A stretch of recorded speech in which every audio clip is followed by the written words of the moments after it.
You are ready. Why not? This thing is driving me crazy. The laptop's like 20 years old, man. You're like you're using like a Commodore 64. It's got nothing to do with that. This thing worked perfectly for a long time, and even after I took it on the trip and everything and put it back together, right. And then I took it apart when we got the new floor in the studio. Right. By the way, every time I walk down here, you're very proud. You're very proud of yourself. No, it's like Christmas. It is. It is like Christmas to me. It's a completely That's how nice it is. Yeah, I mean honestly, it is like Christmas. Well, I'll be 100% honest with you that even if like you didn't like to say the rest of your house didn't exist and it was just this basement, this would be like kind of a cool living area because you already got almost everything you got. Yeah. You got a bathroom, you got a living room, you got a storage, and I guess you could just have like a Bunsen burner or a microwave if you need to cook something. But I mean, this is almost like a little condo.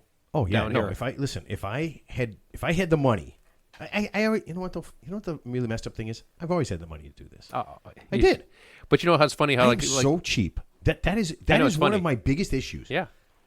I've saved a lot of money for being a teacher, right? Well, that's because you just live below your means. Yeah, that's all. But I think I'm overly cheap sometimes. Yeah, I mean, I think I'm guilty. Well, actually, that's cost me in the real estate business. Actually, being like looking back, there's a couple of deals I could have had if I just would have just paid what they asked, and now that I didn't, I mean, those assets are worth exponentially more just for me trying to save a lousy $3,000-$5,000. So that's a good lesson, But just for comfort, I mean, for comfort and like things that I like and just my everyday life, I think I've cheaped myself out. Like there's things I haven't enjoyed, right? Because I was just too cheap. Things I didn't do or things I didn't enjoy. And I think I'm stopping that. I think I'm past that. Yeah, I mean, you should enjoy the fruits of your labor. I mean, I know because the bottom line, unfortunately, we're not going to live forever, and you're going to pass down to your kid. What is this?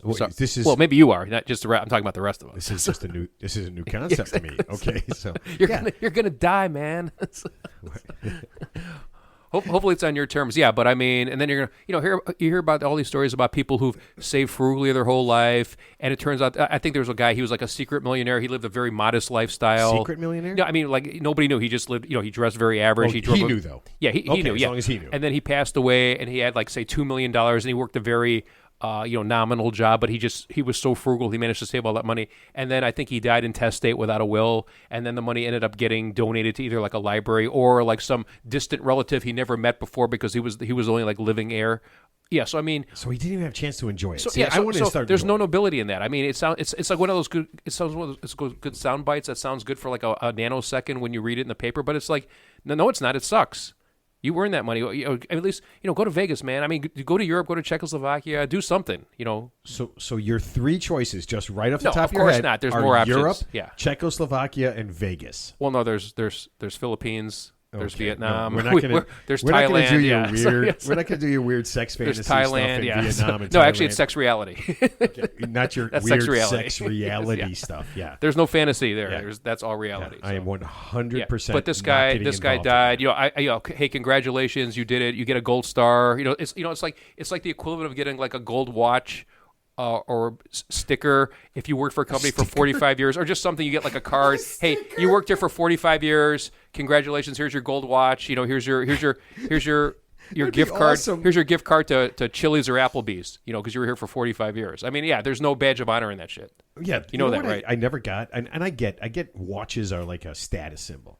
Yeah, but a gold watch. Well, it's not even a good watch. It's not like a Breitling or a Rolex. It's probably some lower model. That the company's going to write off anyway. Yeah. I mean, I guess back in the day, it was like a hat. Everybody wore a hat and everybody wore a watch. So I guess a gold watch. But I mean, man, at some point, I'd much rather have the cash. But if I worked for 45 years and someone gave me a sticker, and I don't care. I mean, sticker's the wrong term. Not a sticker, but you know what I mean? Like a trinket. A trinket that's obviously not worth. Oh, like a tie clip. That's not equivalent to 45 years of your life, 45. Oh, my God. We're talking about your 45 years of your life every day, minimum 8 hours a day, being somewhere that you'd rather not be. And whatever they're going to give you, obviously, is disproportionate to what you put into the company. That is, you know what? If they gave you a choice of stuff, like if they gave you a choice, like we're going to give you something and you can't have the money. And they're like, here's the 6 things you can have. Yeah. That would make more sense, but automatically getting something. Well, let's say hypothetically they gave you a 7-day all expense paid cruise on the top of the line cruise to wherever you want. That's still not worth 45 years of your life. I mean, unless they give you like $1 million or something, but obviously they're not going to do that because companies don't do that. With the cruise, yeah. Is there a place where I can't? I would need a cruise where I can't fall off. Well, even by accident. Well, my advice to you is don't do 21 shots of tequila at the bar if it's an open bar, and don't take photos on the handrail as if it's like you're at the Titanic. You're standing up there like Rose being held by the Leonardo DiCaprio character. So if you don't do those two things, probably chances are you're not going to fall off the boat. Okay. I mean, I'm a slip and fall guy. I could easily slip, try to catch myself, try to do something athletic and fall off. Slip and fall in the casino after you just cashed out your chips. Yeah, you'll get escorted back gently to your room. So we were in Indiana this last weekend golfing. A couple of guys. You weren't there, but a couple of other friends, and we drove past a casino. Oh, the Rosemont Casino, just on the way home. The one right by the house. The Rosemont. Yeah, and Rivers Casino. Yeah, and our buddy Charles asked me. He goes, "How many hours, how many days have you spent in that casino?" I said 0.0. I've never been in that casino. Which is actually funny because I was actually there this last weekend with a friend, and I actually won a little bit of money. You are the only person who ever wins. Well, everyone says they win. Well, no, I actually did. I mean, it wasn't like so basically, long story short, I ended up clearing I was down a couple hundred, then I ended up winning about $500, so I won about $300. Plus, got some food on the way at the Flip It Grill, which actually has really good food. So actually, I like the casino, not so much for the casino, but actually the food there is good. I wouldn't go out of my way to go there. But yeah. What did you play? I played a little bit of everything. I played some 2-cent slot machines. I played some. 2 cent? Stop it! They don't have two pennies. They don't even have pennies anymore. No. Well, everything's a card now. Everything's electronic. There's no pennies per se. Yeah, everything's a card. But I played a 2-cent slot machine. You and okay. Let me just. I want to set the scene. Hold on. I want to set the scene. How many women under the age of 70 were around you at the 2-cent slot machine? So the funny thing is, obviously, the slot machines are probably most popular among the older folks, but this slot machine particularly, I played on the way out the door, so it was actually on the second level, and it was like I was actually by myself. It was a bank of slot machines, and that actually won the most money. I won $500 on that slot machine on the way out the door. How many women under the age of 70 were sitting anywhere near you? There's probably a lot of middle age and older women playing the slots. And then I won a little money on roulette. Roulette. Yep, roulette. Holy shit! Play your favorite numbers. Play a couple of numbers that are near your favorite numbers, and if the ball bounces in the right spot, you win. I just don't see how you can. I don't play. Money away so the funny thing is, there's a poker room there. For live poker. There's a poker room. Yeah, most of them have a big one. And honestly, I know how to play I'm assuming it's Texas Hold'em. You don't know how to play Texas Hold'em. I can play Texas Hold'em. You might have played the game. Yeah, I have a concept. You can't play it. But here's the thing. Can't play it. But here's the thing. Money. I probably won more money in the whatever hour and a half I was there and had some fun doing it versus sitting in that stupid poker room with a bunch of losers who lead miserable lives and doing check fold for the next 7 hours. That is your go-to. And it's funny. It's funny. Every time I go to the casino, I always do this. I always peek in the poker room, not because I want to play poker, because I just want to see what a miserable person looks like. I've never seen anybody happy in that poker room. Not a one person. I always figure that in that poker room, there's 8 people playing the game. There's 7 chumps and 1 person who actually has a concept of how to play. Yeah. And they probably take everyone's money every time. Unless somebody gets really lucky. The funny thing, it's always reasonably full. So there's multiple tables in there, and most of those tables are full tables. There's a dealer. Because everyone thinks they're a card shark. Yeah, everyone thinks that they're the smartest, bestest poker player, and they can look right at you and say, "Oh man, he's bluffing." I'll be honest with you. One day I do want to go in there with just $1,000, whatever. I have no idea what the table limits are. Just one time, and just to see how long I last. Just to, so firsthand, go all in. No, so I could tell a story I can tell her in this podcast about what happened, my experience. Please don't piss away $1,000. No, I wouldn't. But so you can tell me the story about how you pissed away $1,000. No, but I would be curious to see how long I could last with $1,000. Would I sit there for 3 hours, 4 hours, an hour, 8 hours? No, 4 minutes. No, because here's poker in a nutshell. 99% of the time, here's you full check, right? And then the other part is, raise, and then all in is only valuable later in the hand. Nobody cares about all in and bluffing. Bluffing doesn't mean anything unless it's later. Bluff. Yeah, I constantly my whole game is bluffing. Yeah, because I don't really understand the concept of how to beat somebody. I know no one's tells. Yeah, and the best I would have is that someone thinks I'm a lunatic, can't read me at all. That's perfect. And I just bluff my way into a few dollars and walk out. Well, that's perfect. Yeah. So I mean, so honestly, if I walked in there with say $1,000 in the poker room and I walked out with like $1,100 after like say 2 hours, I would consider that a success. Yeah. But I'd have to be that's why the motivated casinos to do that. own you. No, they don't own me. They own everybody else. All right, let's get this thing rolling. This is the Real 3 Idiots podcast, and today in history, in 1955, Disneyland opened. Interesting.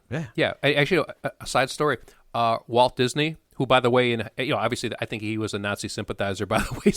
So was Henry Ford. But I actually think he was genius because he actually bought, I think, hundreds of acres of that land before he created Disney World. So he actually bought like 300, whatever. Well, this one is Disneyland. Oh, Disney. I'm thinking of Disney World. I think this is the one in L.A., right? Disneyland is in that's L.A. That's in Disney World is in Florida. Correct. Yeah, I can't remember what. And here's the weird part about the Disneyland opening. I guess after Disney World had opened, they showed this live on network TV around the world, the opening. 90 million people watched other people going into Disneyland and hanging out. I guess it was on for what year was that? A long 1955. Okay. Right? Wow, that's great. I'm sorry I didn't catch that. I'm sorry. And it was here's the funny thing it was a total disaster. Really? Yeah. People started lining up at 2 a.m. There were plumbing issues. And of course. That's code for toilet problems. Yeah. Counterfeit tickets. And on top of it, it was almost 100 degrees out, and there was a gas leak.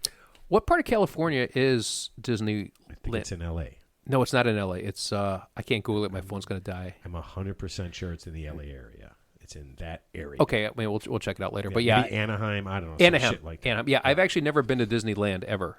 Been to Disney World a few times. I think we went to Lego World. We did some stuff. I don't think we went to Disneyland, but we went to Disney World. But I think it is Anaheim. Yeah, once or twice. Right. On average, now, even after everything that happened, 50 million people go to Disney World every year. Disneyland or Disney World? Disney World. Yeah, I mean, yeah. So 50, I mean, that's I'm looking up all this stuff, but 50 million people. They had some stuff. I think 28 million people go to Disneyland every year. So the funny thing is, real quick, this is like a tangent. So, like I said, Walt Disney, from the history I read, he actually bought hundreds, like 300-400 acres, whatever it was, for Disney World in advance. That before it was nothing, it was just swampland or whatever it was. Yeah. And obviously, it turned out to be a genius move in hindsight, of course. Yeah. And he got it for cheap. And so when I was in Scottsdale, Arizona, a few years ago with my family for just we were there. How much did you buy? We were just there for a vacation. Didn't golf at all. Tell me you bought land for Ted Land. Listen, no, I wish. So, but they had, so the hotel, the resort we were staying at, it had a little mural on the wall about the guy. He was a preacher wherever he was from, and he had the foresight to buy hundreds and hundreds of acres of land in Scottsdale for obviously pennies on the dollar in like 1880. And it turned out that, of course, that land was uber valuable. So the theme is that, if you want to be ahead of the curve, buy the real estate, man. Buy the land. Yeah. And then build. What's the expression? Build it, and they shall come. Right? Yeah. No, I was just thinking. Yeah. I'm sorry, just writing some ideas down for Ted Land. If you opened it up, it'd be like Crown Royal World. It'd be everywhere. You couldn't go like 5 minutes without five steps without a bar. So the funny thing, I just got my not a tax bill, but like a tax assessment for some property. I forgot about this. I actually bought 5 acres of land. 5 acres of land in Lucin, Utah, Lucin, which is, I guess, somewhere like due west of Salt Lake City, but before Windover, Nevada. Right. I bought it on eBay. I think I bought it like over 15 years ago. Obviously, I've never seen it in person, but my tax bill every year is about $6. But I've had solicitations like in the mail and through email for people asking to buy my land. I don't know if they're scams or not, but I actually do own 5 acres of land, like just raw land. Could be on the side of a mountain, could be unbuildable. I have no idea. But I just did it for fun on eBay. So, man. Yeah. If you hit on this. Oh, I got to do this real fast. When you're looking for a good movie, do you find yourself bogged down in endless algorithms and recommendation loops? Do you want more from the streaming services you already subscribe to? The Needle, a film podcast, will help you find the hidden gems buried in your digital movie haystacks. Former Forbes.com film critic Scott Phillips launched this new show to help you broaden your movie horizons and find the great films that never played in your local multiplex. Check out The Needle on Apple Podcasts, Amazon Music, Spotify, and other major podcast networks. Yeah, that's our buddy Scott Phillips. Speaking of which, so that's my segue. So I guess the new movie out that everybody's raving about is The Odyssey, starring Matt Damon. Yeah, I think it just comes out tonight. Yeah, but no, I think it came out, but I guess people... Oh, did it already come out? Yeah, so, yeah, people are like raving about it. I haven't seen it. I have no intention of seeing it, but it's just weird because we're talking about a Greek... we're talking about a Greek figure. We're talking about a Greek figure who's obviously supposed to be Odyssey, whatever the main character is. And then you got Matt Damon, who's like name. Whatever, yeah, whoever it is there. But the main character is a white dude, and we can clearly see it's Matt Damon, So it's not like it's not like a mystery. So what? I mean, yeah, so it's not believable. So it's not believable. That's why. It's because I can see it's fucking Matt Damon. Pretend. Yeah, I know, but I can't pretend that. I mean, I can't pretend that. When Tom Cruise played a vampire. Yeah. You know what? Yeah. He's not a vampire, Ted. You have to just yeah. Who cares who's playing him? Well, enjoy the trip. Well, here I'll give you an example. So Mel Gibson, when he had the movie Apocalypto, he actually hired all Mexican man, like. Well, they had to look like. Yeah, but I'm saying you didn't hire Ben Affleck to play the fucking main character, right? You're going to hire an indigenous, person who speaks the indigenous language. So number one. Yeah. If you have a geographically special piece, you want the extras, like the Odyssey is a geographically special piece. You want the extras and the background people to look like those people. Well, how about everybody look like those people, because those are those people. But but first of all, it's set in a fictional place, a fictional thing. What's fictional? The Odyssey, Homer's Odyssey, is all fiction. Sure. I know that I've seen the movie. I've seen parts of the movie. There's no giants. I forgot what the plot is. There's no giants. It doesn't matter. It's all fictional. Right. But your main characters are the people who you want to come and see. You don't want like some obscure guy who just happens to look like. No, I do. That particular. I do. Okay, but you know what? No one gives you $50 billion to make a movie. I guess with Ed, who looks exactly like that guy. Yeah. And you get Matt Damon. How about Lil Wayne as Abraham Lincoln? As long as we're going there, since we're being diverse, right? Wayne. It has nothing to do with. It's nothing to do with diversity. It has to do with who would pay. Yeah. People would pay to see Lil Wayne. Yeah. How about me playing Malcolm X? I mean, we're diverse. What do we care? That's not diversity, Ted. Exactly. That has nothing to do with it. Malcolm X was an actual person. Right. We're talking about fiction. Right. Yeah. If I read fiction all the time. If the fictional person happens to be a color or a sex or whatever, if you're going to switch it up to make money. You switch it up to make money. Who gives a shit? Yeah, and I get it. I think I've read the reviews. I mean, I've never seen the movie, but I saw the reviews. Like everyone's got a hard on about the movie. This is great. I guess supposedly Tom Cruise saw a screening of The Odyssey, and I guess he was so impressed he was like actually cussing in the last half of the movie because he was so impressed with whatever the acting was or what the choreography was. So what that's they were his doing. Thing. If he likes something, he swears about it. Yeah, he goes, man, this is fucking great. This is great. This is like, wow, this is unbelievable. So if he walks, I guess it's a compliment. So if I have a restaurant and Tom Cruise comes in and buys something, if he says, "How was the hamburger?" He says, "Good." But if he says it was fucking good, then I know he really liked it. I think he's swearing. Well, I think if you get a real compliment, like a from the heart compliment, where this is fucking the best, that means you've really impressed somebody. If someone says, "Hey, this is good," or "Hey, thank you for that," that means you didn't do shit. So, but I think a real compliment in any aspect of your life when someone says, "Wow." So if I hold on a second. My nephew's getting married in a couple of weeks, right? Congrats. So if we go to the party and he's standing there, his wife's family is there. I've never met him before, right? So I see him, I hi and I go, "Hey, this is a great fucking party, man." Yeah, I mean, it's going to come off sounding rude, but that's actually the real compliment. So I'll give you an example. So, I've been bowling for a long time in leagues and stuff. So, you're matched up against the guy across from you, blah, blah. And usually at the end of the night, you just say, "Hey, good." Do you swear at them? No. You just say, like, "Good job." "Hey, nice bowling," blah, blah. But I bowled against this one guy. He was, like, so impressive at the end of the night. Obviously, I was drinking a little bit. And I did beat him. Actually, wow, you were drinking. He shot a big game, but I actually shot a bigger game. And I just said, "Wow, wow." And actually, you know what I said to him? I just said, "Wow." I said, "Wow, wow, wow." I said, "Wow." But you didn't swear, so it wasn't that impressive. No, during the match, your literal thing was if you swear, it makes it better. No, but what I'm saying is I didn't even acknowledge him when I bowl because I don't acknowledge my opponents when I bowl. Like I just pretend they don't exist. It's just because I don't care. Because I just want to win. But the point is, at the end, you give your congratulations. That's the mind game you play with them? No, it's not a mind game. I just want to focus on me. I don't give a shit what I can't control what they do, so it doesn't matter. So, but at the end of the night, obviously I'm cognizant of what he's doing. And I was actually very impressed by it. And I just said, all I could say was, wow. I mean, so instead of saying, hey, man, good bowling. Hey, have a good one, blah, blah, blah. I just said, wow. I thought everything you did was just spectacular.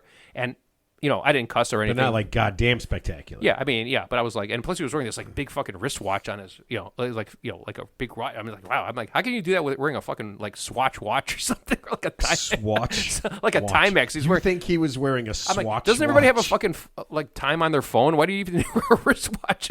I'll tell you the time, brother. No, they all wear a wristwatch so they can get the stuff that's on their phone, so they don't have to look at their phone. It wasn't even a fucking like Apple iPhone. It was just a regular phone. Wow, you're swearing a lot right now. Phone, yeah, No, but you're swearing. I mean, I don't mind. Ted, you can literally say almost any swear word in the entire world. And I said, brother, you never swear. And I said, brother, I'll tell you the time. You know what time it is? It's the time you got your ass. It's time you got your ass kicked. It's the time you got your ass kicked. Enjoy the rest of your evening, though. Enjoy the rest of your evening. All right. We need to get to your. I have this circled. I wrote it in big letters just now. Tedland. I'm just. This is. I am intrigued by this, but we got to get to your tip because we got a guest waiting, and we want to get to him. Ted's Tips is sponsored by Earl's Food Hole. If you are in Norman, Oklahoma, and you're hungry, come on into Earl's Food Home. Earl's Food Hole. I'm going to owe them a second one. Earl's has the best banana and mayonnaise sandwiches, Kool-Aid pickles, and you can get your Coke with peanuts every day at Earl's Food Hole. And for the 21st straight year, Earl's has the best chocolate gravy in Oklahoma. Earl's Food Hole. You'll come in for the pig ear sandwiches, and you'll stay for the cornbread milk. Ooh. Yeah. And by the way, every single food, and I looked this up, every single food that I talked about is real. It sounds like a carb coma inducing. Yeah. And I even got the banana and mayonnaise, and I even got the Kool-Aid pickles, which is literally pickles and Kool-Aid. But putting peanuts in your Coke, I literally couldn't understand. It's like putting the lime in the coconut. Yeah, Teddy, when I saw that and I saw those foods, I honestly had trouble comprehending. Well, it's a good thing you don't have a gag reflex, so you won't throw up. I think my whole life is a gag reflex right now when I see stuff like that. Okay, I should probably say this. No one hears Scott's voice because he's obviously... Well, I was just going to say, Scott, I want to thank you for not being here, for being super selfish and spending time with your family. Your daughter's getting married. In fact, but I think his daughter is married. Apparently, that's more important than us. No, his daughter is officially married. And I Congratulations. asked him, and I told him, I told him one rule, one picture. That's all I want. Okay. Don't show me a shitload of pictures. Don't send me a bunch of pictures. One picture. So, would you like me to just sit in Scott's seat at the end of the night and give you Scott's standards or whatever the new title is, just to take a trip down memory lane? Or are you good? You have no idea what the new thing is, do you? No, it's changed like 5 times. It has not changed 5 times. Okay, so. Yeah, we had a little learning curve, and then for the last 5 weeks, 6 weeks. What's it called now? I guess you'll find it. You have no idea. Whatever. All right, forget about that though. The most important thing is right now that it is time for Ted's Tips. Ted, are you ready to help someone out? Yeah, I think I am. Do I have to compete with AI for this one again? No. Okay, good. No, okay. Let's just cut that one out. AI was just too nice. Yeah, we don't care about AI. And you know what? If you want, your information from AI, you can get it. Yeah, but you don't need information us. from a person who's lived a life. That's what you give. That's your specialty. Okay. All right, here we go. Sure. Hey, idiots. Oh, that's nice. They started with us. Ted, I need some advice. I've been dating a guy for about 8 months. He's great. And by the way, every time someone starts with that, he's not great. That's so passive aggressive. That is not. It's just he's not great. No, but I'm saying that's just women. Here's another. Here's a tip within the tip. Oh God. When a woman says, "Oh, you're great," but that's just basically her way of letting you down very gently because she doesn't want to hurt. But no, she is saying "but" because it's a tip. Because she didn't say "but" per se, but she is saying "but." Yeah, you're a great guy, but which is code for actually you're a great guy, but just not for me. That's what she's saying. I guess there is a but here. Okay, we've been hanging out with his brother and his girlfriend quite a bit. The plain truth is, I like his brother. We end up talking every time we do anything. I'm not in love with my boyfriend, but I do have feelings for him.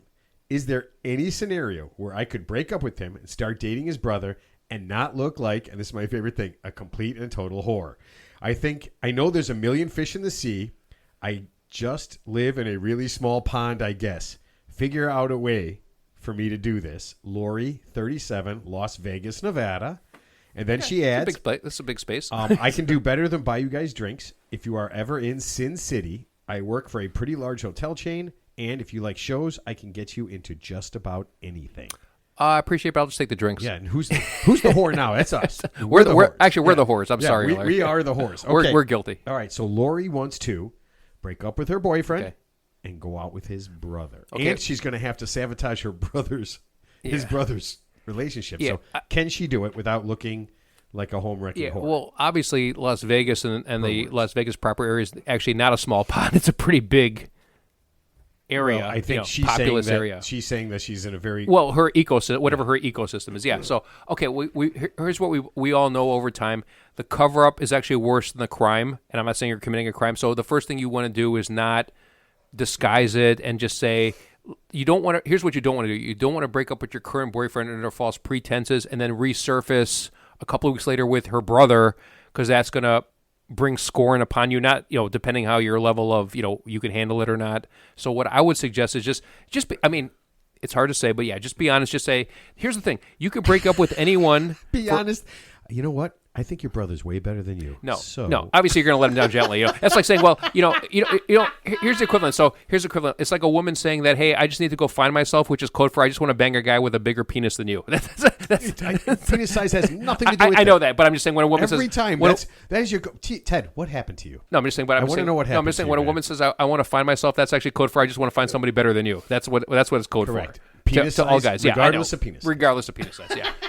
Maybe economically, yeah. So here's the thing you're going to do. Okay, so you've been dating him for 8 months. Obviously, it's not like you're engaged to the guy. It's just dating. And here's the rule: in the dating jungle, you could break up with anybody for any time for any reason at your discretion. So you could just simply say, hey, I think you're a great guy, and he's probably a great guy. But just say, hey, you know what? I just don't think we're compatible. And that's the ezy part. Yeah, breaking up with him is the easy part. Yeah, of course. Well, here's the thing. So you're gonna break up with him and say, hey, you know what? I've been talking to your brother, but you're going to lay this. But you're going to put this very gently, Like, I've been talking to your brother. I think we have a little bit of a better connection, and just leave it at that. Don't say anything beyond that. And then, okay, so as you're officially broken up, and then maybe wait at least 30 to 60 48 hours, 30 to 60 days. A month, 2 months. Okay. And then you can start. I mean, you'll still be communicating with the brother incognito. I get it. You're not. It's not like you're going to not. So you're behind the backing your boyfriend to talk to his brother. But the point is, I don't know what. Here's the thing: we don't know what the two brothers' relationship is. We don't know if they're super tight or just they're hanging out all the time. Right? Yeah, but I mean, it's going to hurt. I mean, here's the bottom line: in anything in life, someone's going to get hurt. Someone's feelings are going to get hurt when you make a binary decision. Someone's going to be happy and somebody's not going to be happy. Right? That's just the way life works. So it just applies in Lori's situation. Lori. Yeah. So whether it's this situation or some other situation, it's just a little more personalized. Yeah. So be upfront. You don't have to go into detail that, hey, I like your brother better than you, but just kind of intimate that, hey, I think I have a little bit better connection. And then but don't actually officially go like Instagram, don't go like official Instagram with him like immediately or whatever it is. And then maybe just wait 30, 60 days. You'll still talk to him on the back channel. We get that. But then maybe after a couple of months when depending how this guy is, because some people can take that, because we don't know this guy. We can't assume this guy is like sensitive. Maybe he's cool with it. Maybe he was never into her, So you don't know that. You think that this guy she's dating now is going to be cool? It's possible with her dating. I'll give you an example. His brother. I'll give you an example. So you believe that's a thing? There's been, of course, it's a thing. There's been one in my past where like I've dated them, gone out with them, and actually they're cool, and I'll hang out with them, but they're not my first choice. So if they like broke up with me or dumped me or whatever the word is, it actually wouldn't even bother me. For your buddy? It might be a relief. I mean, yeah, even if it's my buddy. I mean, it would hurt a little bit because it's my buddy, because I know the guy. But the point is, if there's a woman I'm not really into in general. And if she's not into you, it's better to know that. Yeah, of course. Because to not be let on. Because honestly, the worst case scenario for a guy is if you're not a woman's first choice. If you're not a woman's first choice, trust me, even if she stayed with you, your life eventually, it might not metastasize right that second, but down the road, you would know it. So actually, in a way, she's doing this dude a favor. Ted, Ryan Gosling is out there, so every guy right now is a woman's second choice. Yeah, for sure. Yeah. So, or we could say that about a lot of guys. But yeah, but the point is, so in a way, she's doing this dude a favor, because even if she stayed with him, she'd build up a level of resentment, and it would eventually something would culminate down the road. Yeah. So just be upfront, because, like I said, the cover up's worse than the crime. Here's the real tip: just wait at least a month, 2 months, whatever it's got to be, before you go technically official with the brother, assuming you're even still liking the brother after 2 months, because you might not be. Oh, okay. Maybe there's another dude who reminds you of the brother, but he's not the brother. You got to give the brother time to break up with his girl, because once she breaks up with assuming the brother has a girlfriend, we don't know that. Do you not read the tip? We have been hanging out with his brother and his girlfriend. Okay, yeah. So actually, the four of them have been hanging out. It's not uncommon. So there's stories throughout history about couples getting together. That makes sense. I've even known couples personally where they were happy. They were married couples, and then they actually swapped spouses, and they were actually happier with the other person's spouse. So that's not an uncommon thing. All right. Well, let's see what our guest, if our and I hopefully our guest, I'm not hitting a sore spot. Where he was, well, maybe I'm hitting a good spot. I would say that he was dumped by. Actually, CJ, have you any experience with this at all? Oh, you're still on mute, bro. Oh, no experience with that, other than we did have teachers that switched spouses, so I've heard of that before, but what? In high school. Yeah. Is this like your first day out of the house? Know that. I've heard that before. Is this your first day out of the house? No, or in the house? But not my experience. No. Wow, I can't even imagine. You know what? Let's just do this, and everybody's just cool. Oh, that is insane. Okay, that is crazy to me. All right, let's do this. Teddy, our guest this week is CJ WIllock. He is the genius behind Dive Bar Road Trips. Everything dive bars. CJ, welcome to the show. Welcome, CJ. Appreciate you being here. Hello. Wow. Hello. Okay, so, dude, I went to divebarroadtrip.com, and the picture on your homepage is every dive bar in every small town on the planet. How did you pick that one picture? Because it is when people hopefully will go to that thing and see it. How'd you pick that picture? Well, my nephew is in the middle of it, so I had to get him in, and that's Vegas. No, that's New Orleans. That's New Orleans, Bourbon Street. So I had to have that one on there. So I like that. So a town as big as New Orleans can have a dive bar? Oh yeah, they got some of the best. Yes, just some small little bars, out of the way bars. Yeah. So can I ask one ignorant question? What is your definition? I'm sure I've been to dive bars in my life, but what's your definition of a dive bar versus like a chain like Bar Louie or like a national chain? What's a dive bar to you? And I will tell you that I'm having a hard time hearing. I can hear you. Yeah. Teddy's always a little. It's for some reason Teddy's always a little hard to hear. Ask him what's a dive bar. What makes a dive? Yeah, what makes a dive bar a dive bar? Oh, I have a list of about 100 different things because people debate this all the time. So I actually made one of those fun little online checklist thing. So I actually send it to people and they can check off anything from Christmas lights still up. When you walk in, either a dog or a cat will greet you. Everybody stares at you. Any conversation you have, everybody will listen in. The bartender's probably drinking. You don't listen. You only trust the bottled beer. But it's also the nicest people in the world. We're not talking scary like bars on the window. You're gonna get butt kick kind of thing. We're talking mom and pop shops where the old dudes behind the bar has been there for years, and you just have a great time. Beers drinks are cheap. And they got 2-for-1s, they got meat raffles, they got bingo. Somebody will play pool with you, and they probably pickled eggs or something like that. And then, so that's the kind of bar we're looking for. So. Oh man! So if somebody walks into a dive bar that is not a regular, does everybody look at them and they kind of question why they're there? Oh, they all look at them definitely. You're always checking out who walks in, but they're doing it because they're shocked somebody new came in. Probably they're happy if they came in.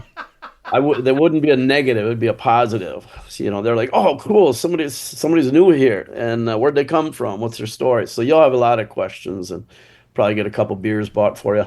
So basically, was the Tumbleweed in Arizona in Tucson? Was that a dive bar in your opinion? Oh, so I'd say it was. You probably have never been to this bar. I don't know if you've been to Tucson, Arizona, Marana, Arizona. It's a bar called a Tumbleweed, and that is love it. That is as dive bar as you can. So that's get. A dive bar. Had pool tables. Probably had locals. We walked in wearing our golf stuff after a whole day of golfing, and obviously everybody looked at us like we were lepers.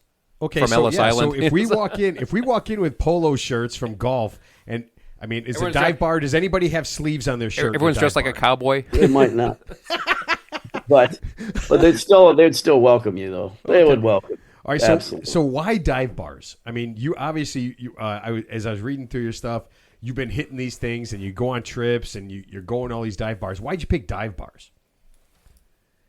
It just started with my buddies and I. Me and my buddies, we'd go from our town, and I'm in Minnesota, central Minnesota. We'd drive down to Iowa. It's about an hour and a half away to the casino, stay overnight, and then drive back. So we'd hit all the little bars. So I like to brainstorm, a little ADHD or whatever, but I like to come up with business ideas for the future. So I bought the website, the domain name, probably 8-10 years ago. Bought it way back when. Just Dive Bar Road Trip. We always called it. It's our road trip. It's our Dive Bar Road Trip. We just go and have one, not too many. It isn't a bar crawl. It isn't where you get slammed at each one, because they're separated.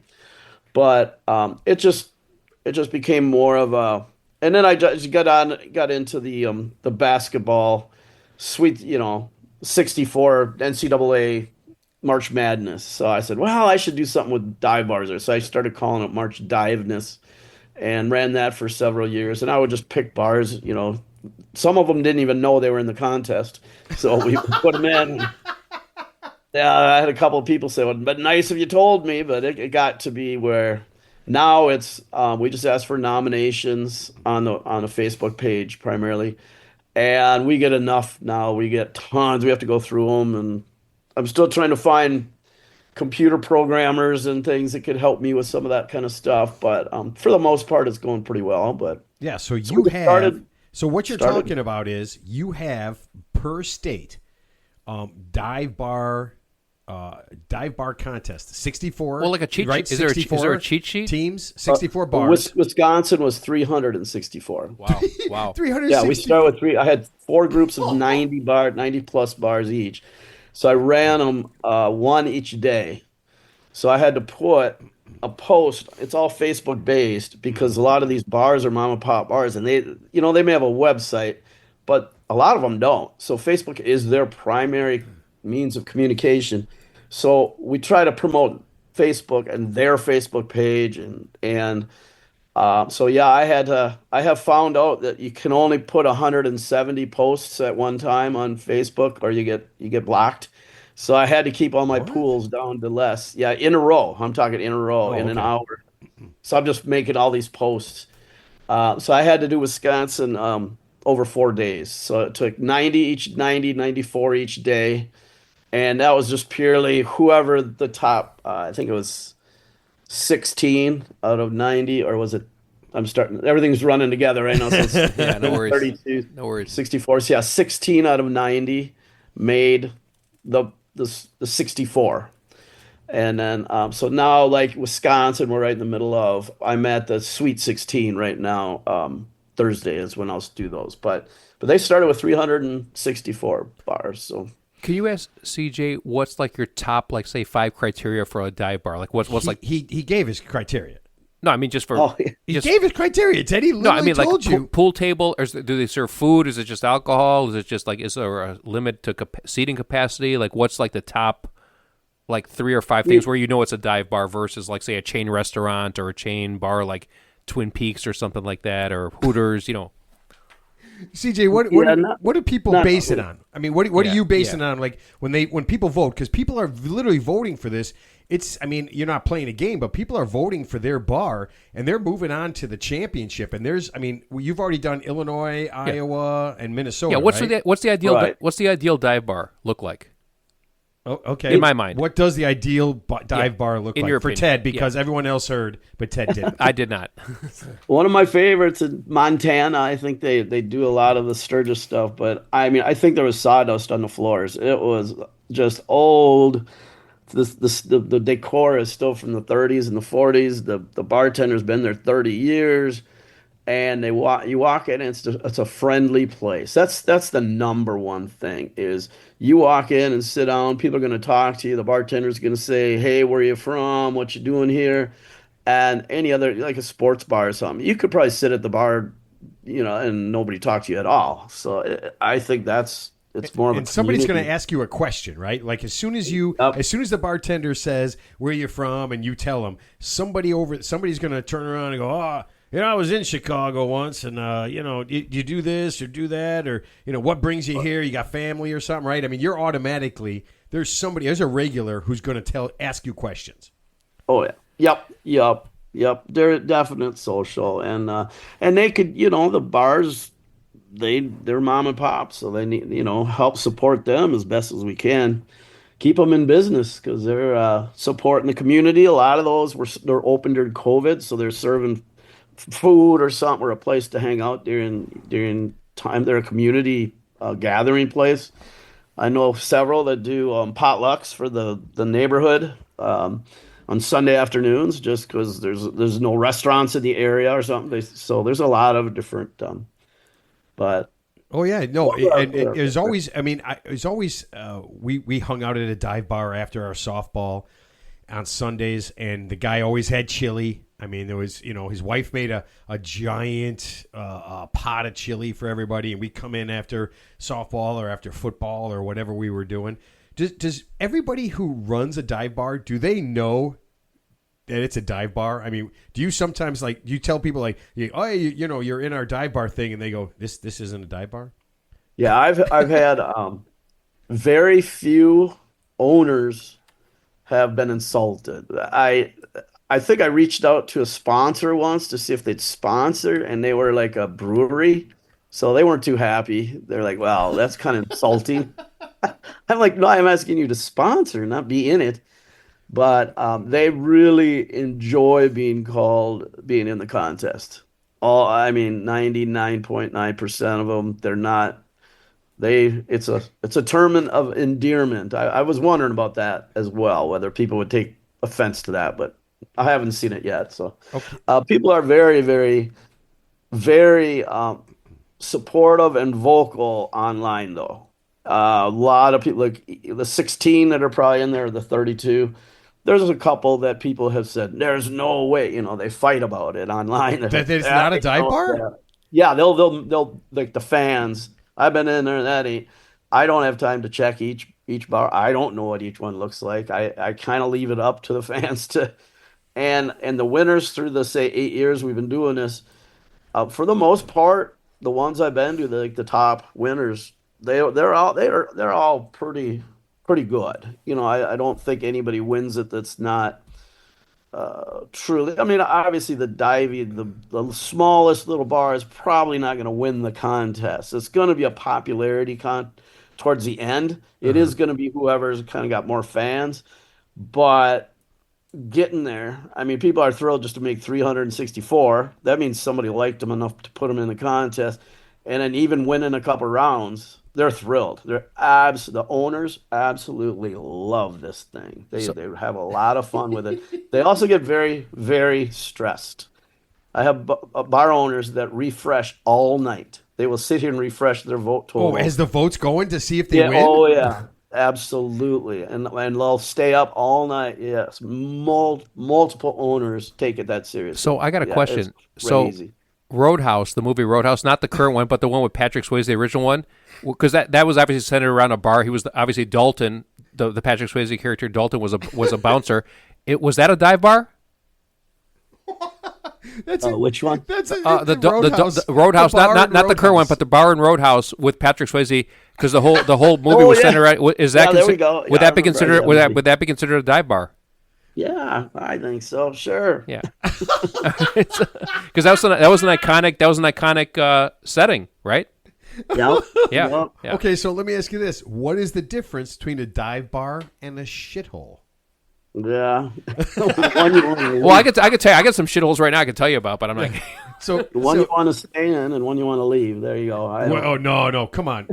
We have you and I. Listen, I can tell you right now, between you and I and Teddy, we have all been in a shithole that we have decided to stay in, no matter what. But I'm like, this place sucks, but I'm not leaving. Yeah, but is there a difference between a dive bar and a shithole? Nah, that I don't know. Yeah, I think it's. I do think it's how you're treated. I think it's if the bartender's a jerk or whatever, then I think that's the hole. So, but So you know what I discovered? So I've been to bars where obviously I think for business purposes, the bars obviously hire like an attractive female bartender because most of the patronages are males, correct? But actually, the best bar experiences I've had where the bartender's been a middle-aged or gruffy like old white dude who who's like a World War like a Vietnam veteran. It's like wow, that's actually a better bartender for me. I'm not gonna lie.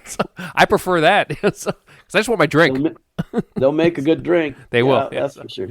Does the dive bar need? I mean, I feel like a dive bar needs. Let's see. I'm gonna throw it out there.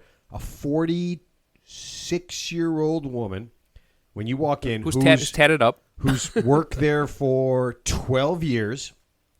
Every regular knows her story, her kids, and her piece of shit ex-husband. Does that cover it? That's pretty good. Yep. That sounds like Tam Golf Course. Not Tam, but I'm sorry, the Golf Learning Center, the bar attached to there, whatever that is. No. All right, so how many states are you doing the dive bar road trip contest in, and how many are left? Yeah, we're it's based on nominations, so I'm definitely stronger in the Midwest. So we've done Minnesota, Iowa, Illinois, Wisconsin. I'll definitely do Michigan, and then Indiana, Missouri, and I do some work in Florida, so Florida is pretty good. So I may skip down there, preferably during the time, a good time to go. Maybe I'll go and visit that one. Those are the main ones. If I can do those, this is the first year that I've been going state by state. Before this, it was one contest, national. So all the states were mixed before. So right now, if I can get 8, 9, 10 of them done this year, and then the winners will move on to the March Diveness in March 2027. So all the winners of all the states, and then maybe the top 2 or 3, depending on how many. All right. So will you give people time once the winners from each state are there to go and actually visit some of these bars? Like I'd like to go. I know Illinois has some, and we're close to Wisconsin, and we're actually close to Indiana, and not that far from Michigan. Yeah. We could visit some of these. Will we have time from the time you do it so that a couple of months where I can, especially in the winter, drive around, have a few drinks, and actually get to vote and make a difference? Check out the top 4 or 8 from each state. So they're the ones that are closest to you because they're worth the drive. Yeah, they're all real good. Yep. So the funny thing is, the Brat Stop in Kenosha, Wisconsin, it's not a dive bar, but it has a dive bar vibe to me. I've been there a few times. You ever heard of the Brat Stop in Kenosha, Wisconsin? Ooh, which one? The Brat Stop? The Brat Stop. It's in Kenosha. Oh, that one I haven't heard. Yeah, check it out because they it's not really a dive bar. But it isn't, but it kind of is. It's here. It's like it's like a high level dive bar. Teddy, actually, it's not at all. It's way too big.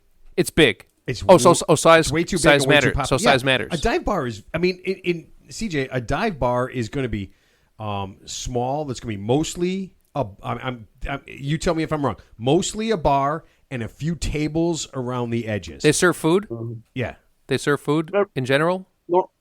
Normally frozen pizzas. Yep. Chips. Oh, they do. Okay, they do serve food. Okay, gotcha. Yeah, gotcha. I mean, right? So. It's you walk in and you get a tombstone, right?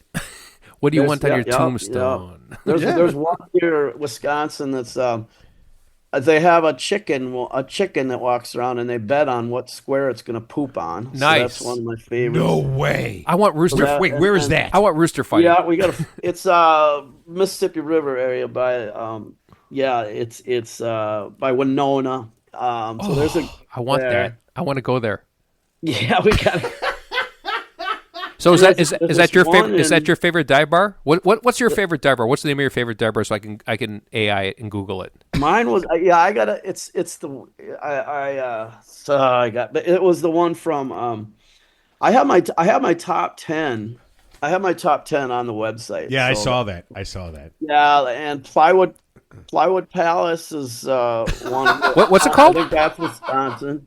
What's it And then called? you Oh got my God. Illinois. Highwood You Palace. got Plywood. Plywood. but there was Oh my God, that is awesome. one I really liked was that one in Sturgis, Montana. It's something saloon. I can't remember. I got a T-shirt. Gotta have but saloon. Gotta have saloon in the name. Oh yeah, and It's it's like 18. That's an 1800s vibe. well, Saloon. we'll get to that. That's like a Teddy, gun. That's like a gunfight outside the saloon. But yeah, you sell T-shirts for the for when it gets into it for each state, right?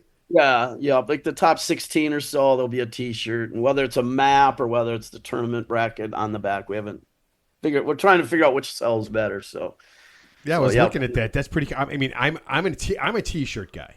I love it whenever we have somebody on. I'm like T-shirts. That's what I love. I mean, we got spam T-shirts, we got Macomopoly T-shirts, we got all sorts of stuff. That people send us. If you have a T-shirt, I will wear it, and I will wear it out everywhere. And people wear every time I wear a T-shirt that we've done from the show. People comment on it right away. They're just like, "What is that? Like, where'd you get that? What is that thing on your back? That is awesome." one of my other favorite dive bar stories. You okay? You got time for that? Yeah, heck yeah. We got all the time in the There's world. one, I think it's San Francisco area, and I've never been there, but I gotta go. But it was built on the side of by the ocean, and all it had seats at the bar, and it had a little trough underneath, and it's still there, I guess, trough underneath the seats. And it was for the sailors. They would come in from the ships and sit at the bar, but none of them wanted to lose their seat. So it was actually a piss trough. No way. It's like an astronaut diaper. Wait, can I piss it? Wait, hold on. Is it I don't still know you? if you can. Yeah, I don't know if you can now, but that was. Oh my God, dude, Yeah, that I was. see Oh, that. actually, no. And I think it's falling into the ocean. I think it's falling. Actually, CJ, gotta find check that out one. the Green Mill Bar in Chicago, which is like Lawrence and Broadway. I think it's been there since like the 1950s. I'm not sure if that's a dive bar, but it's called the Green Mill. The Green Mill. The Green All Mill, right, yeah. Chicago. Google it, yeah. It yeah. is. It is probably not as divey as. Yeah, but supposedly it's supposed to be like Al Capone era bar. Yeah, so All right. So, are you planning on going international, like dive bars in like Afghanistan or Somalia or Uzbekistan, anything like that? how about Not South Sudan? today, no. No, nothing international. Because you want to die. All right. And I don't know if you know this, but there is a play that opened in Chicago called Dive. Have you heard of this? No, I don't think so. Okay, so it's pretty cool. It's about a dive bar in Chicago, weirdly staged in a tavern in I think it's like the Edgewater area. Yeah, and the whole thing takes place there. So you go in there. They found the perfect spot where people can watch, and then actually it's a dive bar play. I mean, All right. so you were not consulted on this at all. Oh, not that one yet. No. All right, so you know what? I gotta connect you. I'm talking to the guy, and I'll connect you to him so that it can be a little bit more authentic. Because if I feel like without your input, it's not really a dive bar. I mean, you're kind of like, you've been doing this for what, 8 years? You said? Yeah, I'd say about 8 years. I've traveled a lot. So I travel for business too. So I end up going a lot. So, yep. Do you, oh, yeah. Do you drag your wife and kids to dive bars? The kids have been involved. Wife isn't passed away. I don't mean to. Sorry about that. And kids are involved. Yep, here and there. They have fun with it. Do they get a vote in like this is divey enough or not divey enough? Yeah, they help me with T-shirts and some of the champions. Sometimes we do parties at the winning bar, and so we'll have a big group that will go and actually we'll do a bunch of these goofy games and stuff. So they'll help with that. Oh man, I would love fun. if I could get to a winning bar. That would be awesome. That would be absolutely awesome. Okay, CJ, we do this with every guest. We have a quiz. Okay, and it's dive bar related. Here's the thing. I tell everybody, every guest that we've been on, that they need to beat the idiots, but you'll only be playing against Ted, so this should be pretty easy. Okay, I don't know anything. but here's the thing. Our last couple of guests have not done very well. So I'm going to need you to step up your game, because I keep saying that our guest should crush our two idiots, and we only got one today with me, one extra one. But you have to beat Ted. If you lose to Ted, I'm going to be very disappointed. All right. He's just kidding, by the way. But go ahead. Yeah. Literally, when it said there's no pressure, there's a ton of pressure on this. There is a lot of pressure. A lot of pressure. Okay, here we go. First question: is a dive bar? And again, I looked. I'm going to apologize, CJ. I looked this up, and I Google and AI and all that stuff. So this is where I'm getting it from. Okay, all right. Is a dive bar more likely to have a woman's name or a man's name? And now, hold on, don't answer. Teddy has to answer first. Okay, so don't answer till Teddy does. Ted, is a dive bar more likely to have a woman's name or a man's name? I'm going to say, since it's so counterintuitive, I'm going to say a man's name. Okay, Teddy says man's name. CJ, what do you say? I'm going to go with woman's name. I am. Okay. But I've seen a lot of women's names there. And it is a woman's name. Yeah, a dive bar is more likely makes sense to have a woman's name. Makes sense. Like Lucille? Like You Picked a Fine Time to Leave Me, Lucille by Kenny Rogers? You picked a fine time to not give me a beer, Lucille. Okay. One of the most popular drinks right now is a drink called a Dirty Feta Martini. Okay? If you ordered a Dirty Feta Martini in a dive bar, what would be most likely to happen to you? A solid ass kicking. B, you're thrown out of the bar. Or C, a date with Chuck down at the end of the bar. Ted, what is your answer? I'll just go with B. Thrown out of the bar. Okay, CJ, you know this. If someone ordered a Dirty Feta Martini. That's not even on the menu. It's a real drink. I know it is, but not at a dive bar. Right. You walk in and you ordered it. I didn't say you could get it. I'm saying what would happen to you if you ordered it. CJ, what do you think? I say C. You're going to get a date. And that is the correct answer. I can't beat this guy, but that's okay.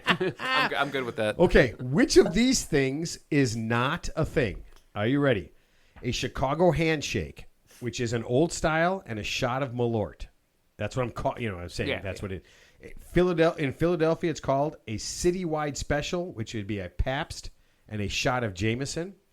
And in New York, a subway car, which would be a Brooklyn Lager and a shot of Jack Daniels. Which one of those is not a real thing? I'll say the second one. Philadelphia, a citywide special. Yep. Okay, CJ, which one of those is not a real thing? I'm going to say A. Ooh, no, sorry. The answer is C. A Chicago handshake is an actual thing. It's an old style and a shot of Malort, because if you're drinking old style, Malort's probably the shot you would take. CJ, have you ever had Malort? No. No. That's good. God. That's good.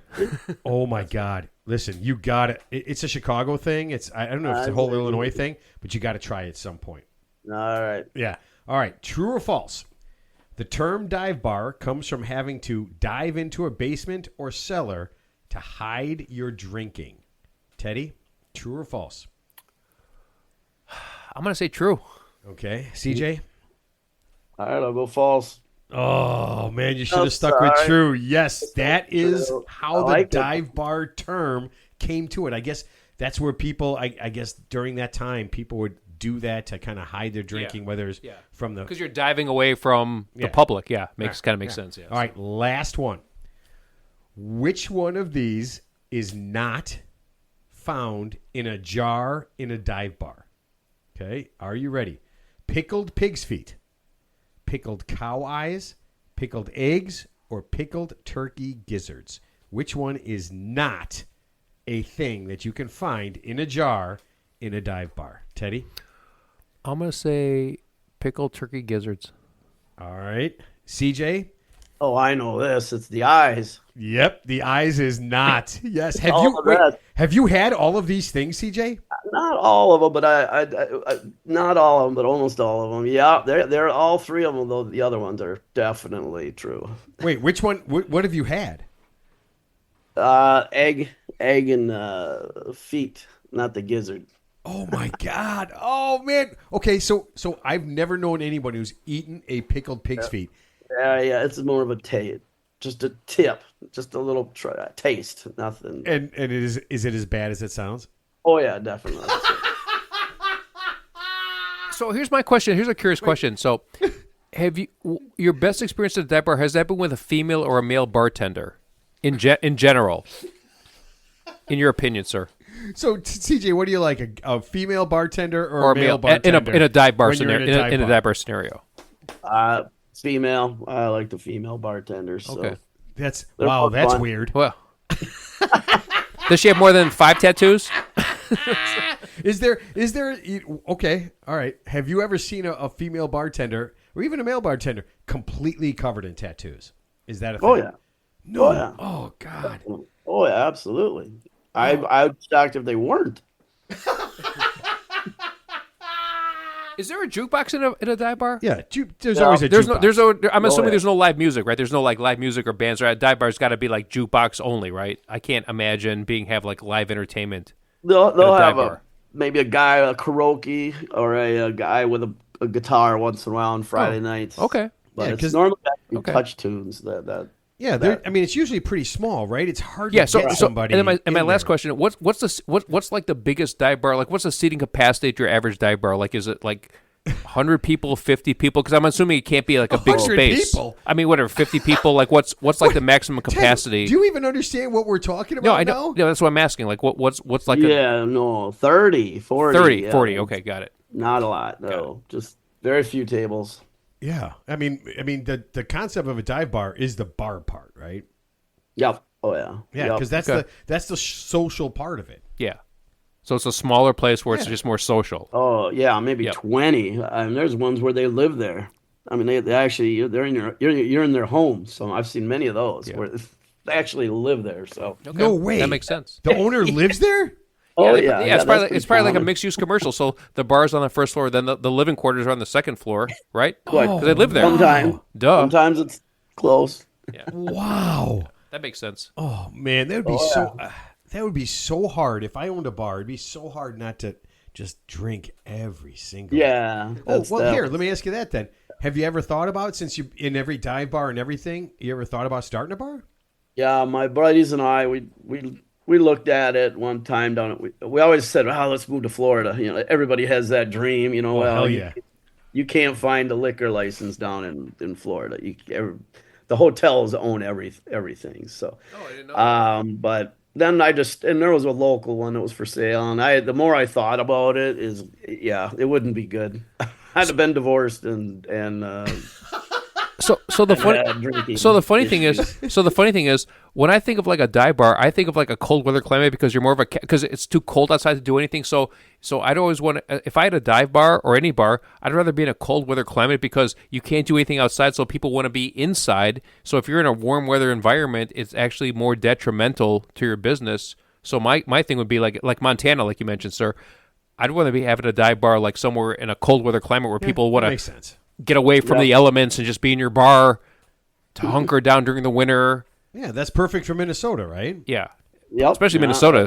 Minnesota. There's some brutal winters in Minnesota, obviously. That makes perfect sense. CJ, listen, thank you so much for being on. All right. Thank you. I am looking forward to, I'm going to follow you on divebarroadtrips.com and I'm going to find those bars that are around us and hopefully, on a trip, on a road trip or something, we can hit a couple of these and, and then I'll, definitely walk in and mention, that we found you on, on your website and, talk to you and stuff. And then maybe get you a little bit extra pub there. So. Excellent. Well, thank you. I appreciate it very much. And I did win that contest. So yes, you did. Congratulations. Yeah, there you go. You crushed Ted, but awesome. but CJ, he did. CJ beating Ted at any kind of like quiz contest or any kind of like anything like that? I'm pretty hapless. Not yeah.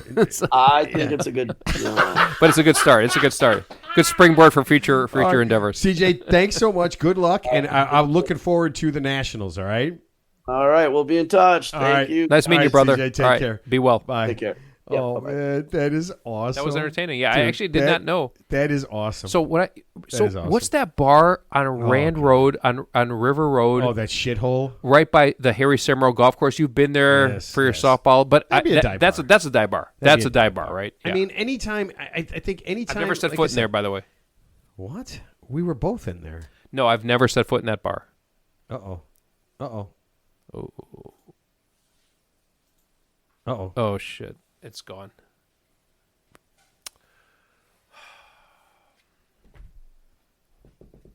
I don't know what happened. Yeah. Hopefully we got the interview. Hopefully we got most of it. No, it just died right now. Okay. All right. Well, it's dead, so. All right, that's that. Okay, cool. All right.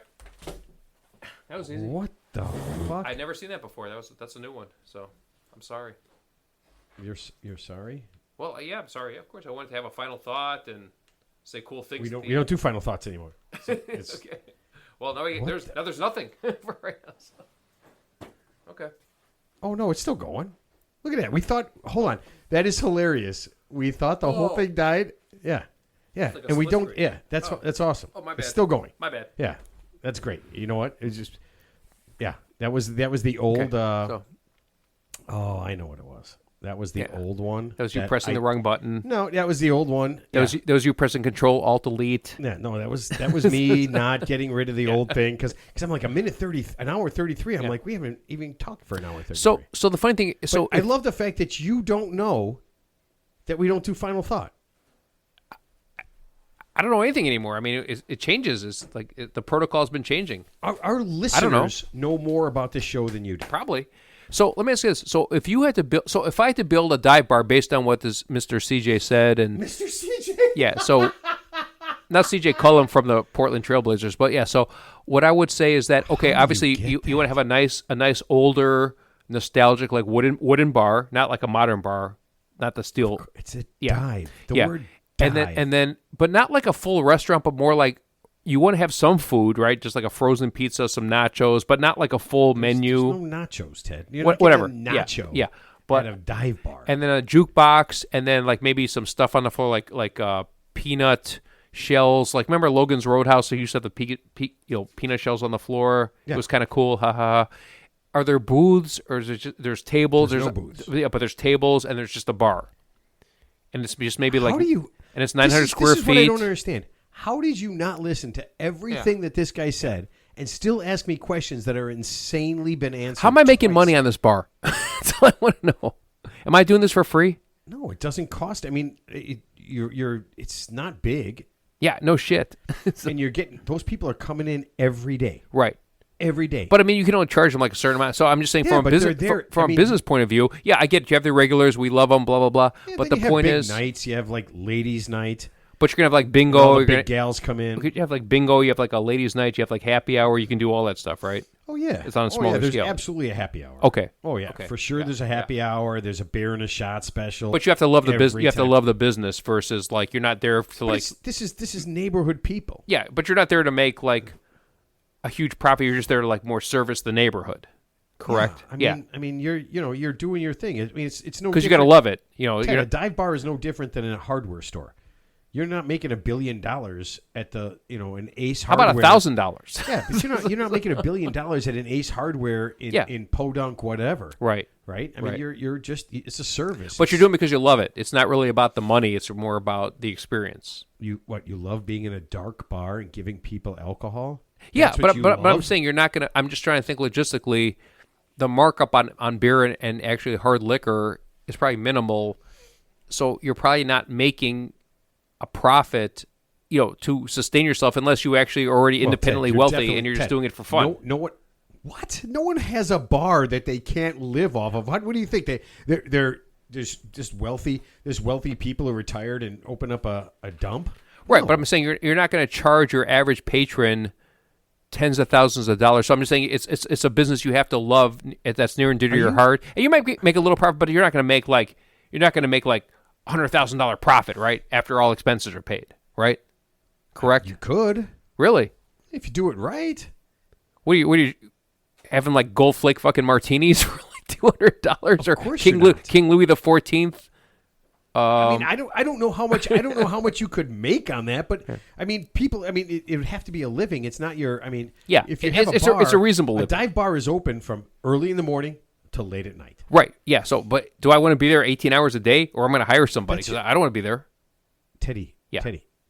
If you open a dive bar, you're not managing it and sending it off to Tina, because you know why? Because Tina's going to rob you blind. Yeah, whatever your profit is, if you're not there to do it, your profit is gone. So my favorite business model is still Korean or Japanese chicks in bikinis, mud wrestling lessons. Holy shit! That's still my favorite business model. Every day, and I'll buy a little bottle of tequila on the side for saying thank you, because we know that line would be out the door. Let's just stop it. When I go several days without talking to you, right? Because we played golf on Tuesday. Right?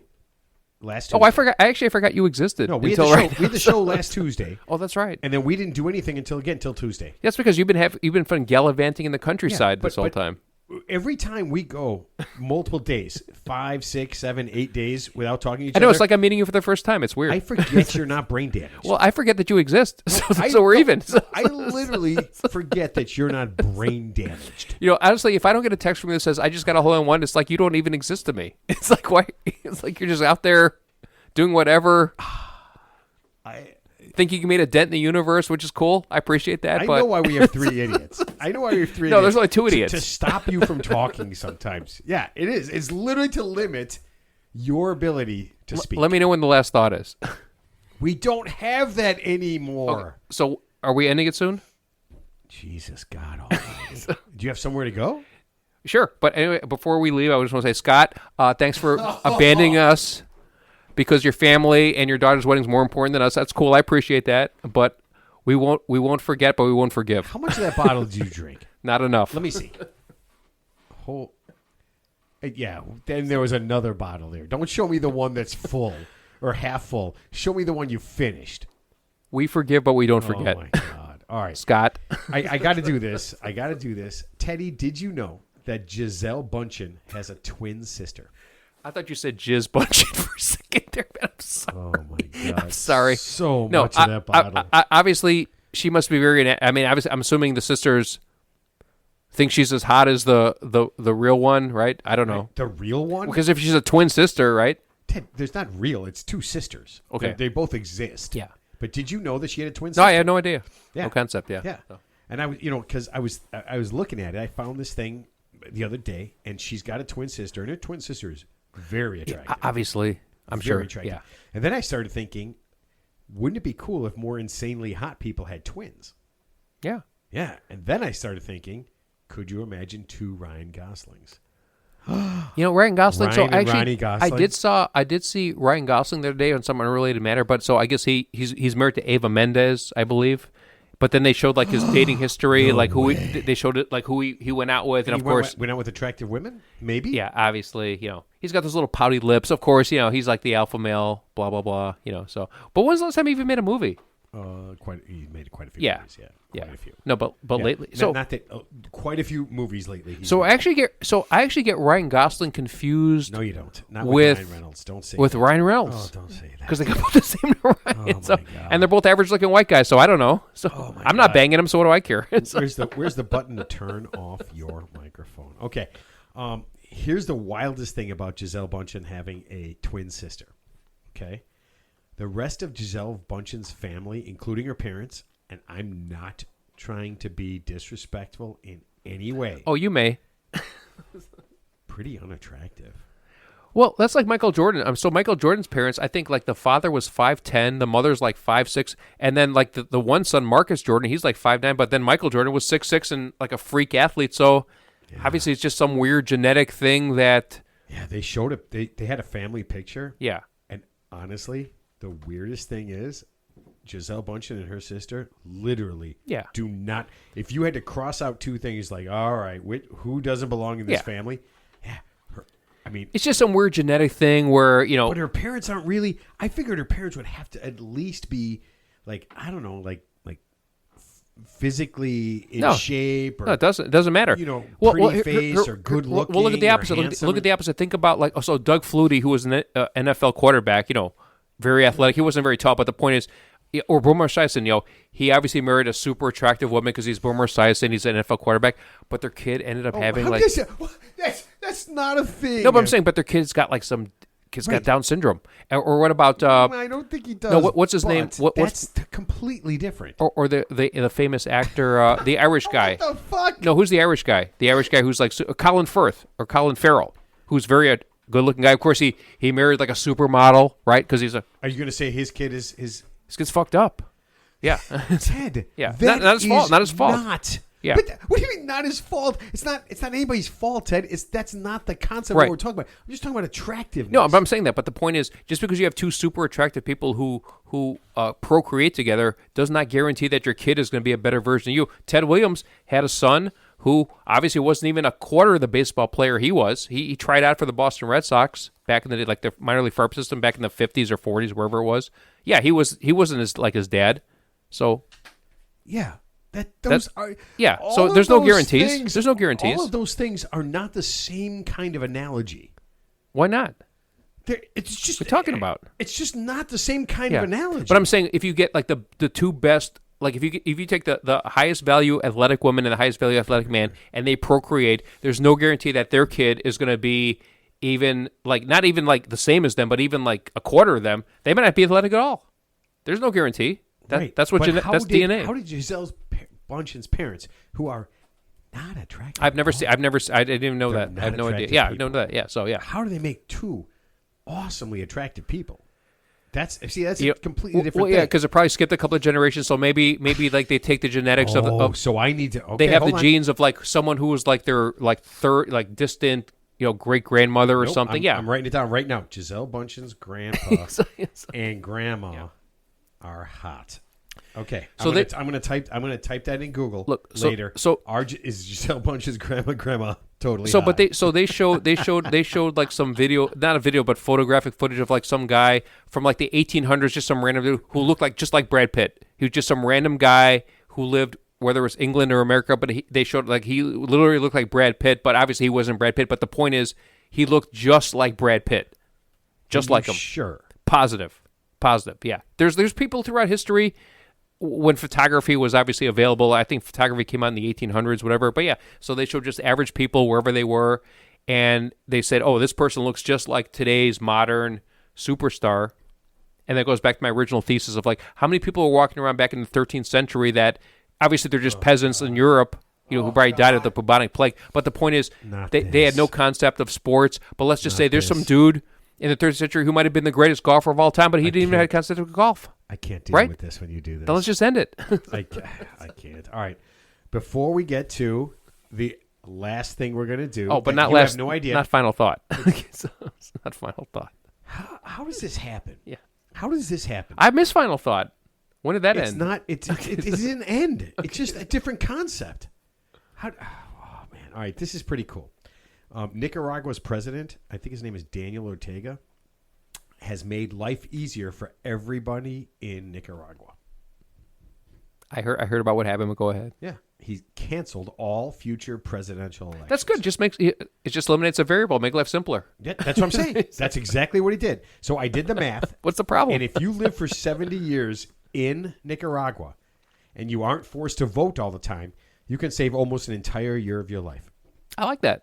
Yeah. That's good. That's just 1 year you can be more productive. There's a lot of countries like that. And I'm thinking, if I love America, but if I had to go somewhere based on just this one simple thing, I might pick Nicaragua. It's probably cheaper cost of living. Yeah, and I don't have to waste time. It's like the president's just done. It's already done. I don't have to vote for him. I don't have to do anything. All right. This is where it gets tough, Ted. We're going to do What's on Your Mind. Do you know what What's on Your Mind is, Ted? Well, obviously not anymore, since you seem to be sowing seeds of doubt. But why don't you tell us? It's basically a fancy name for your last thought, but you can actually prepare for it ahead of time or you can just throw out what's on your mind. No, I can't because you just told me. I can't think on the fly like this. So. I just, you know what? Every day, man. Wait, sorry, I already told you what I don't give a shit about, right? I already told you that. That's got nothing to do with this. Done. You already did that. Good, cool. You already did that. Okay? You know, for everybody who's listening, I have to hang out with Ted on a pretty regular basis. Not lately. And but every day, this is what I get. Every fucking day. But here we go. What's on Your Mind is brought to you by Ball Tossers. It's not what you think. The folks at Ball Tossers will play with your dog while you do more important things. Do you have a dog but can't find time to pet it, talk to it, or play with it? Most people would say you shouldn't have a dog, but not the folks at Ball Tossers. You can pay them to play with your dog in the safety and privacy of your own home. Do the dishes, take a nap, watch TV, or just surf endless social media and let the folks at Ball Tossers play with, bond with, and enjoy your dog. Go to balltossers.com to find someone who will give your dog the attention it craves while you are free to do something else. Oh, I love our sponsors. All right, Teddy, what is on your mind? Man, honestly, so I was going to bowl a tournament this last weekend for money, or even go golfing, and honestly, I just have zero motivation to just do anything lately. It's really weird. I just can't get my mind in the right place to be competitive about anything. And by the way, Scott fucked us by not being here today because his family's more important. That's okay, and I'm good with that. So, but that's my last thought. So, I feel like you miss Scott. Yeah, of course I miss him. Yeah, he abandoned us. It's okay. I feel like you kind of are he ghosted us for picking his daughter's wedding over us. Hey, it's all about priorities. Ted, let's just say that in a year from now, your daughter's getting married and you have to miss the show. What are you going to tell her? Are you going to tell her I can't wait to be there, or are you going to tell her let me know what happened after we finish? You ever heard of a Zoom meeting? No, I'm kidding. I'd probably show up for that. You'd probably show up for your daughter's wedding. If there was a wedding, I would be surprised. But yeah, so I'd probably be in shock if there was a wedding. But yeah, I'd probably have to show up for that. But okay. I might be shell-shocked. Okay. Here's what's on my mind. A state senator in Ohio wants to introduce legislation to sanction Canada over the huge wildfires. If you don't know, Canada's just a little bit bigger than the U.S., and is about 42% forested. I believe the U.S. is about 36% forested. Now, at first, I thought this was the dumbest waste of time ever. Okay? I mean, it's a natural disaster. But then I started thinking, what if we sued countries for any natural disaster that they have that negatively affects us? And I'll give you an example. Volcano in Mexico, we get ash, sue them. Earthquake in Russia that causes a tsunami, sue them. Drought in Brazil, we can't get coffee, sue them. So I'm going to publicly apologize to Senator Bernie Moreno from Ohio, who had the idea to sanction Canada. I thought you were a complete and total fucking buffoon, but now I realize you are a genius. Well, as you know, Trump just put 50% tariffs on Canada, but not for that, but for like alleged unfair trade practices. But yeah, so as you know, in the United States, we've been getting we have been getting low air quality because of the forest fires in Canada. Obviously, it's not Canada's fault, of course. It's just forest fires, but natural disaster, which is nobody's not an unnatural disaster. Obviously, it's not a man-made out of the disaster. control. They're not purposely doing it. Of course, I realize that. Yes, correct. Of course. All right.